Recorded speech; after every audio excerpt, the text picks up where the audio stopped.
नमस्कार दोस्तों, DP online classes में आपका स्वागत है। यहाँ आपको यूपी टेट सी टेट से संबंधित सारी वीडियोस मिलेंगी। तो आइए देखते हैं आज की वीडियोस। है कि जब क्वेश्चंस में ये आता है कि मापन को कितने भागों में बांटा गया है तो बच्चा परेशान हो जाता है। क्वेश्चन में ये भी आया है कि मापन को कितने भागों में बांटा गया है, ये आया है। दूसरा क्वेश्चन इस तरीके से, मापन का कौन सा भाग नहीं है, तो उसमें दो तो होते हैं लेकिन तीसरा नहीं होता है। तो भाई जब है वाला पता होगा तभी तो आप मार पाओगे। मापन का पहला भाग है, पहला प्रकार है गुणात्मक मापन और दूसरा प्रकार है मात्रात्मक मापन। अब ये गुणात्मक मात्रात्मक को अगर हमने एक सेकंड में आपके दिमाग में सेट ना कर दिया तो आप कहोगे सर बिल्कुल बेकार। बिल्कुल यहां पर देखिएगा, सुनिएगा, ध्यान दीजिएगा कि भाई गुणात्मक मापन क्या होता है, मात्रात्मक मापन क्या होता है। जब आप गुणों का मापन करते हो, यानी जब आप गुणों का मापन करते हो तो आप कहते हो गुणात्मक मापन। मतलब चीजें जो आपको अमूर्त हो, जो आपको चीजें दिखाई नहीं देती हैं, वो गुणात्मक मापन है। जो चीजें मूर्त रूप से आपको दिखाई देती हैं वो मात्रात्मक मापन है। जैसा जैसा मैं लिख रहा हूं वैसा वैसा ही आपको लिख लेना है, ठीक है।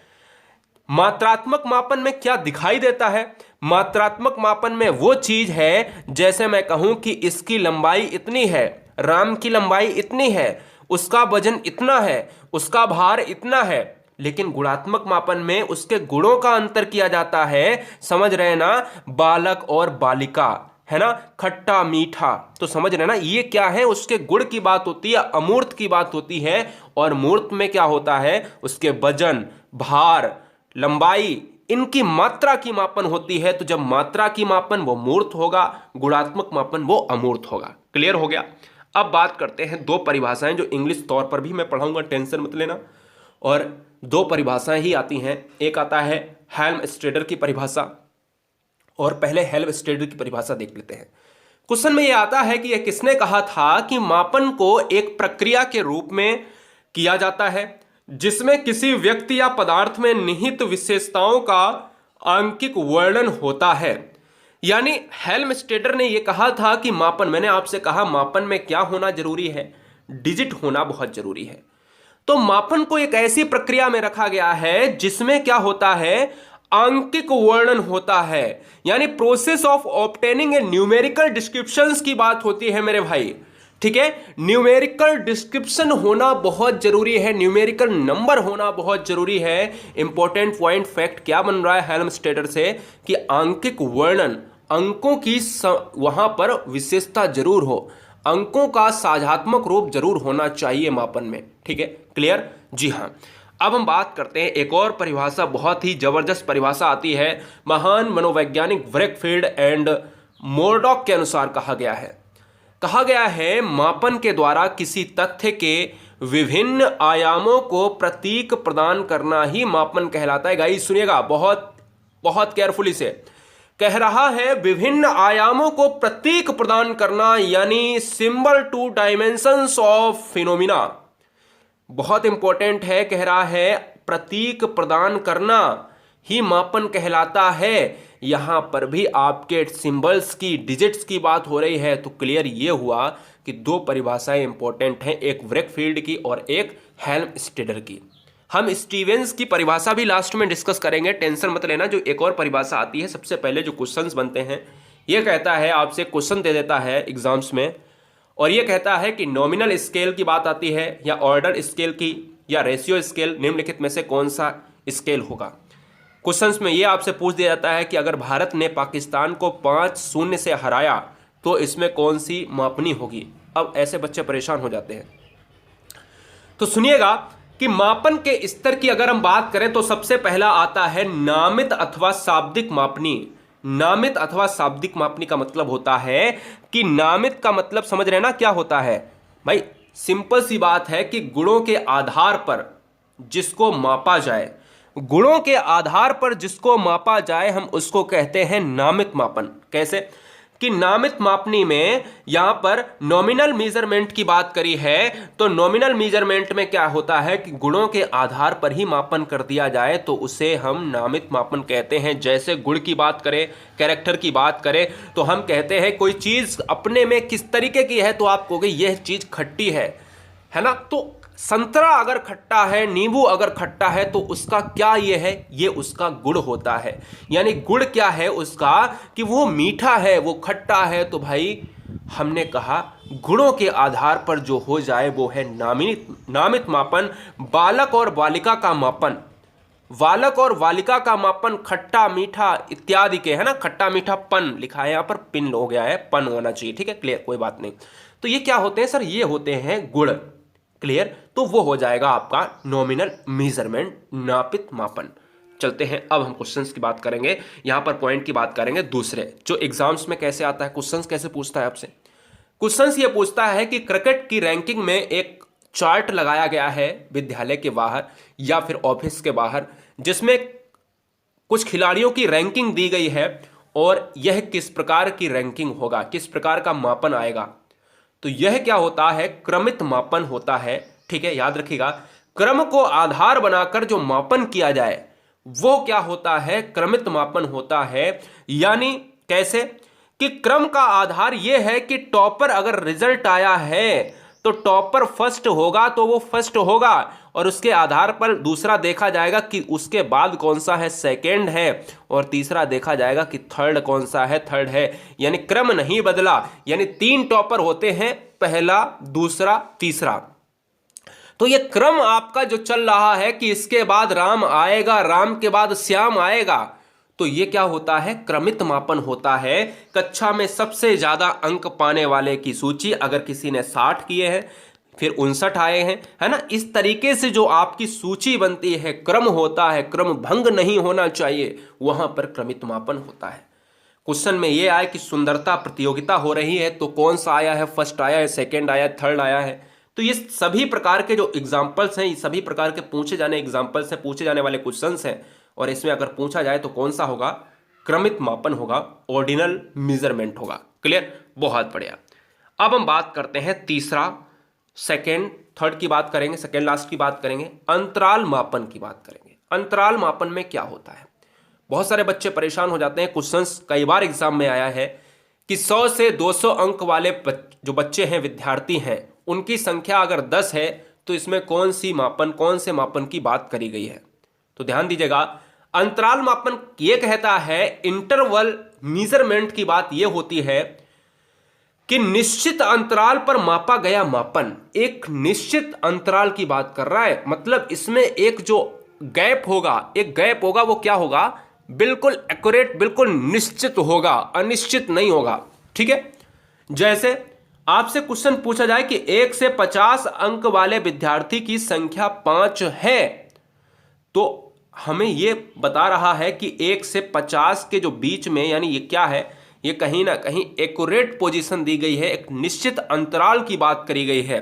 50 से 100 की बात करी गई है, निश्चित अंतराल की बात करी गई है। ये कैसा मापन है, ये अंतराल मापन है, जो सबसे ज्यादा क्वेश्चंस आता है, चौथा।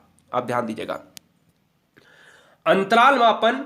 अब एक और पॉइंट आपको मैं बता देता हूं कि हमेशा अंतराल मापन से क्वेश्चन इस तरीके का ही बनेगा। 100 से 200 के बीच का अगर दे दिया जाए तो आपसे पूछ लेगा किस तरीके का मापन है, 1 से 50, 50 से 100, 300 से 400। तो ये ऐसे क्वेश्चंस आप उड़ा दोगे, मुझे पता है, अब नहीं आप भूलोगे। अनुपातिक मापन यानी रेशियो और परम शून्य मापन, इसको हम परम शून्य या निरपेक्ष शून्य मापन भी कहते हैं। लेकिन क्वेश्चंस हमेशा यही आपसे पूछा जाता है कि एक एग्जाम्पल देगा और आपसे कहेगा कि निम्नलिखित में से कौन सा, निम्न एग्जाम्पल में से कौन सा अनुपातिक मापन है, या क्वेश्चंस के ऑप्शन में एग्जाम्पल दे देगा और ऊपर क्वेश्चन पूछ लेगा निम्नलिखित में से कौन सा अनुपातिक मापन का एग्जाम्पल है। तो सुनिएगा मेरे भाई कि अनुपातिक मापन की बात अगर हम करें कि किसी व्यक्ति के एक गुण को दूसरे व्यक्ति के उसी गुण से मापना, मतलब हम कंपैरिजन अगर करें, समझ रहे ना मेरी बात, हम राम की श्याम के साथ कंपैरिजन करें, हम मोहन की सीता के साथ कंपैरिजन करें कि उसके पास क्या है और उसके पास क्या है, मतलब उसके गुण की कंपैरिजन, राम के पास क्या है और सीता के पास क्या है, मोहन के पास क्या है और रोहन के पास क्या है, भारत के पास और पाकिस्तान के पास, ये सब कंपैरिजन में आते हैं। अब ध्यान दीजिएगा एग्जांपल्स कैसे पूछेगा, एग्जांपल्स ऐसे पूछेगा आपसे कहता है राम के पास अगर 5 हिंदी की किताबें हैं तथा श्याम के पास 3 हिंदी की किताबें हैं, इसमें कौन सा मापन हुआ? इसमें हुआ आनुपातिक मापन, परम शून्य मापन। यानी राम के पास 5 हिंदी की किताबें हैं, उसकी कंपैरिजन में उसके श्याम के पास कितनी है? 3 है। तो कहीं ना कहीं गुण को मापना, कंपैरिजन करना किसी अन्य से, भारत ने पाकिस्तान को 5-0 से हराया, 5-0 से हराया।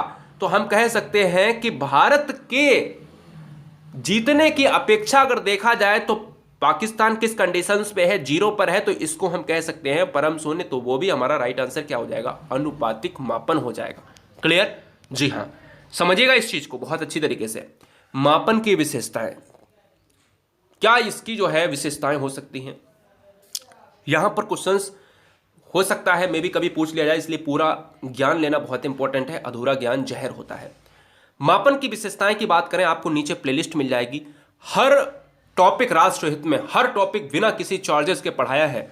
एक बार आप जरूर उस टॉपिक को देखिएगा, नीचे आपको लिंक मिल जाएगी, एक क्लिक पर आपको सारी चीजें प्रोवाइड होंगी। पहले आप देखिएगा इस चीज को। अब देखो, पहले हम मापन को खत्म कर लेते हैं, फिर हम चलते हैं मूल्यांकन पर। मापन की विशेषता क्या है? वैज्ञानिक विधि होती है, यानी यहां पर साइंटिफिक मेथड होता है। मापनी का प्रयोग किया जाता है। यूज ऑफ स्केल बोले तो 1 लीटर ये वस्तु है, तो हम मापित करेंगे किससे? ये बहुत बड़ा प्रॉब्लम है। तो हम मापने के लिए हम स्केल का यूज जरूर करते हैं। हम लंबाई को मापने के लिए हम सेंटीमीटर, अगर हम पैमाना की बात करें, हम किसी भी इंची टेप की बात करें, मेजरमेंट मापन स्केल की जरूरत पड़ती है तो हम मापेंगे, ठीक है ना। इकाइयां यूनिट्स होती हैं, किस तरीके से हम चीजों को मापते हैं, ठीक है, उनकी जरूरत पड़ती है। तो ये है आपकी विशेषताएं।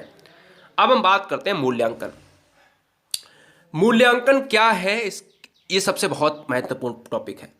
मूल्यांकन यानी एवोल्यूशन एंड इट्स मीनिंग क्या है? इसका मतलब है कि मूल्यांकन की अगर बात करें, ये बहुत ही बृहद रूप है। मापन में मैंने ये कहा कि मापन भाई वो होता है जो अंक प्रदान करे, एक डिजिट प्रदान करे। जैसे 4 मीटर, 2 मीटर, 500 ग्राम, कुछ तो आएगा। समझ रहे ना मेरी बात? जब भी किसी चीज को मापेंगे तो कुछ तो भाई आएगा या नहीं आएगा, तो वो है आपका मापन। मूल्यांकन ये कहता है मूल्यांकन तभी संभव है जब मापन और मूल्य निर्धारण शामिल होंगे। यानी मापन प्लस मूल्य निर्धारण बराबर क्या होगा? मूल्यांकन। अगर क्वेश्चन में पूछा जाए कि मूल्यांकन बराबर कितने किसके होता है, तो आपको राइट आंसर लगाना पड़ेगा कि मापन भी शामिल होगा और मूल्य निर्धारण भी शामिल होगा। मतलब क्या है? मूल्यांकन की प्रक्रिया में मापन के साथ साथ मूल्य निर्धारण भी किया जाता है। ठीक है, चलते हैं, अब देखते हैं सबसे पहले मूल्यांकन की विशेषताएं। मूल्यांकन की विशेषताएं देखो, मापन क्या होता है? मापन का जो स्तर होता है वो सीमित दायरे का होता है। जब भी हम अभी नीचे हम पढ़ेंगे मापन और मूल्यांकन में अंतर, तो आपको सारी चीजें स्पष्ट हो जाएंगी कि भाई मूल्यांकन क्या है, मापन क्या है। ठीक है, सबसे पहले याद रखिएगा, यह एक कंटिन्यूअस प्रक्रिया है जो हमेशा चलती है। मूल्यांकन में एक बच्चे को जो आप साल भर पढ़ाते हो, तो आप क्या करते हो, कहीं ना कहीं उसको मूल्यांकित करते रहते हो कि बच्चे ने किस स्तर तक ज्ञान को सीखा है, ज्ञान को अपने दिमाग में सेट किया है। यह मूल्यांकन numerical value with detail analysis होता है। यानी अगर हम बात करें वर्णनात्मक एवं संख्यात्मक दोनों तरीके से किया जा सकता है। ठीक है ना, याद रखिएगा, हमने आपको बताया कि मूल्यांकन मापन में फर्क क्या है। मूल्यांकन एक बहुत बड़ा रूप है, मापन एक छोटा है। मापन के बदौलत ही मूल्यांकन, अगर हम बात करें मूल्यांकन में ये सारी चीजें निहित होती हैं, मापन प्लस मूल्य निर्धारण। जांच एवं मापन दोनों का समावेश होता है। यानी हम जांच भी करते हैं और मापन भी करते हैं।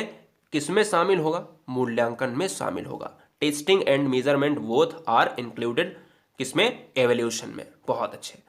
मूल्यांकन शैक्षिक उपलब्धि का मापन, साथ में उसमें सुधार भी करता है। मूल्यांकन क्या करता है? शैक्षिक उपलब्धि, जो आपने बच्चे में जो आपने पढ़ाया है पूरे साल, उसका आप मापन भी करें और निदान भी करें। अगर समस्या कोई आ रही है तो किसमें आएगा? वो आएगा एवोल्यूशन में, यानी मूल्यांकन में आएगा। ठीक है, समझ गए? अब देखिएगा, मापन और मूल्यांकन में आपको 10 अंतर बताएंगे। 10 अंतर लिख लेना, जिंदगी में कोई क्वेश्चन गलत नहीं करोगे, कभी नहीं गलत करोगे। जो बच्चे अभी जिनका छूट गया है, लाइक क्लास में आप आए हैं, हो सकता है मे भी अभी आए हैं, तो बाद में इस वीडियो को डाउनलोड करके, आप नेट नहीं मिलता है बच्चों के यहाँ, ठीक है, अच्छी तरीके से देख लें। हाँ, डाउनलोड का लाइव के बाद ऑप्शन खुल जाता है।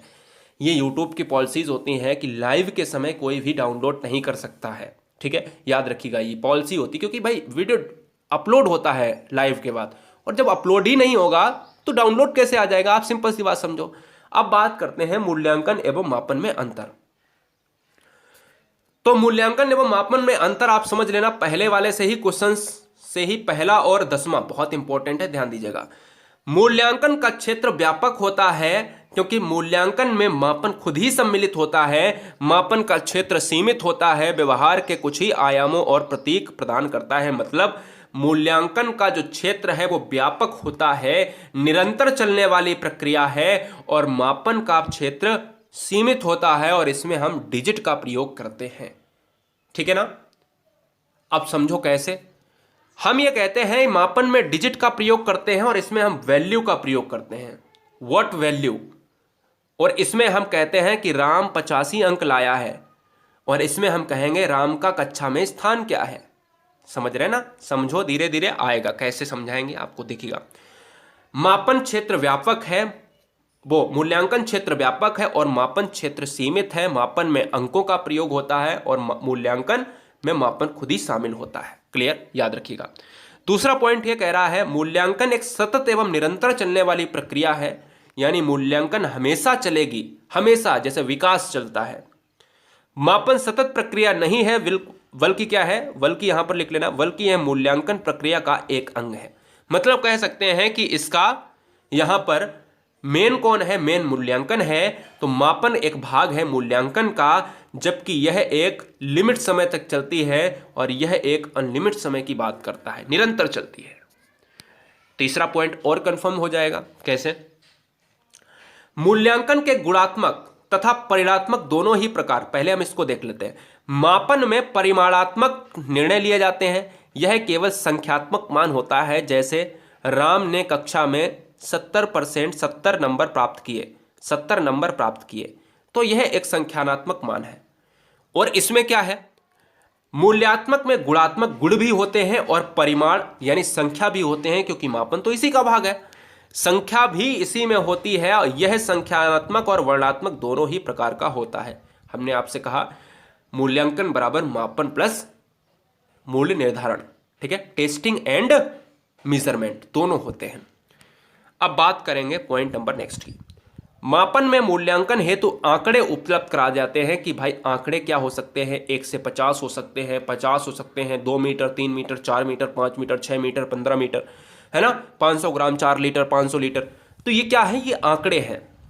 जबकि मूल्यांकन में मापन द्वारा प्रदत्त आंकड़ों का विश्लेषण और व्याख्या की जाती है, क्योंकि भाई मापन क्या है? मूल्यांकन का भाग ही तो है। सिंपल सी बात है कि मापन में मूल्यांकन है तो आंकड़े, डिजिट प्राप्त कराए जाते हैं, और वो डिजिट प्राप्त कराने के बाद उनका विश्लेषण कौन करता है? मूल्यांकन में किया जाता है, जो निरंतर चलने वाली प्रक्रिया होती है। समझ रहे ना मेरी बात? मैं बार बार चीजों को रिपीट कर रहा हूं। पांचवा क्या है? मापन के निदानात्मक उपचारात्मक शिक्षण संभव नहीं है।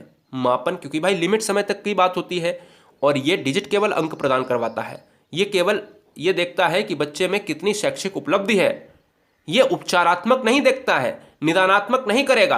और ये करेगा कौन? ये तो भाई मूल्यांकन करेगा। जब मूल्यांकन तब करेगा जब बच्चे में कोई समस्या होगी, उसका निदान करने के लिए भाई समस्या निकालनी पड़ेगी, और उसको निदान करने के लिए किसका इंपॉर्टेंट प्रयोग है? एवोल्यूशन का प्रयोग होगा, मूल्यांकन का प्रयोग होगा।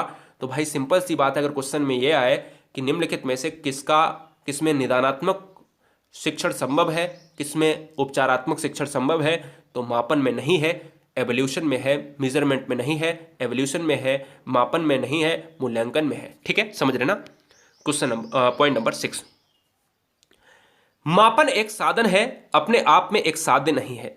मूल्यांकन अपने आप में एक साध्य है।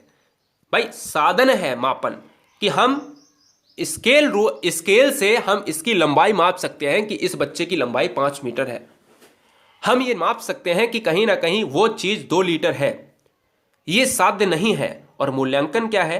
मूल्यांकन तो मापन का भाग ही है। यह एक अपने आप में साध्य है, सारी चीज अपने आप में समस्या को निकालेगा और उसका निदान भी करेगा।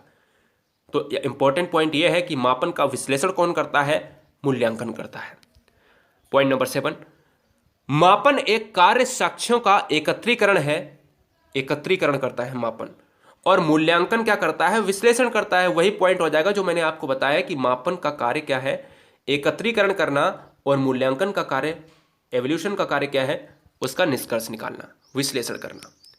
और लास्ट के 3 पॉइंट और बचे हैं बहुत इंपॉर्टेंट, जो हर कुछ आपको डिफिनीशन में कंपैरिजन करवा देंगे। मापन उन निरीक्षणों की ओर संकेत करता है, उन्हें अंकात्मक रूप से प्रदर्शित किया जाए कि वो संख्या 50 है, राम को 70 अंक मिले हैं, यह अपने आप में 7 लीटर है, उसका वजन 200 ग्राम है। यह क्या देता है, अंक देता है।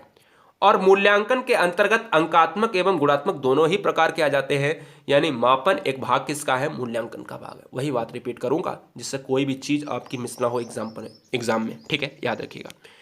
और लास्ट का सेकंड पॉइंट है, सेकंड लास्ट है, मापन किसी भी समय किया जा सकता है, अर्थात प्रक्रिया निश्चित होती है। मापन कभी भी आप कर सकते हैं, लेकिन मूल्यांकन एक निरंतर चलने वाली प्रक्रिया है। मापन एक अनलिमिट समय की बात नहीं होती है, लिमिट समय की बात होती है। इसकी क्या होती है, इसकी प्रक्रिया जो होती है निश्चित होती है, और इसकी क्या होती है, ये इसकी प्रक्रिया होती है अनिश्चित होती है। ठीक है, ये हमेशा चलने वाला है और ये हमेशा चलने वाला नहीं है, जैसे हम विकास और अभिवृद्धि की बात करते थे। और लास्ट पॉइंट सबसे महत्वपूर्ण है गाइस यहाँ पर, कि मापन में वस्तु कितनी है, कि वह वस्तु 85 है, उसको अंक 85 मिले हैं। वो मापन में वस्तु कितनी है, हाउ मच, और मूल्यांकन में वस्तु का मूल्य क्या है, व्हाट वैल्यू। इसका उत्तर है कि राजीव ने परीक्षा में 85% अंक प्राप्त किया। ये क्या है, ये मापन है, ये मेजरमेंट है। और व्हाट वैल्यू में क्या है, कि इसका उत्तर आया है, उत्तर दिया जाता है कि राजीव ने अपने कॉलेज में प्रथम स्थान प्राप्त किया है। मतलब उसके वैल्यू क्या है, स्थान, उसका स्थान क्या बता रहा है, एवोल्यूशन में आता है, और मापन में आता है कि डिजिट क्या है। समझ रहे ना मेरी बात। हमने फिर से कहा है कि मापन बोले तो मेजरमेंट हमें आंकिक गणना की बात करता है, डिजिट की बात करता है, डिजिट मेजरमेंट की बात करता है। राजीव ने कक्षा में 85% अंक प्राप्त किए, तो ये एक डिजिट है। उदाहरण के लिए राजीव ने अपने कॉलेज में प्रथम स्थान प्राप्त किए हैं, तो ये क्या है, व्हाट वैल्यू है, वैल्यू क्या है राजीव की, तो फर्स्ट आया है। क्लियर।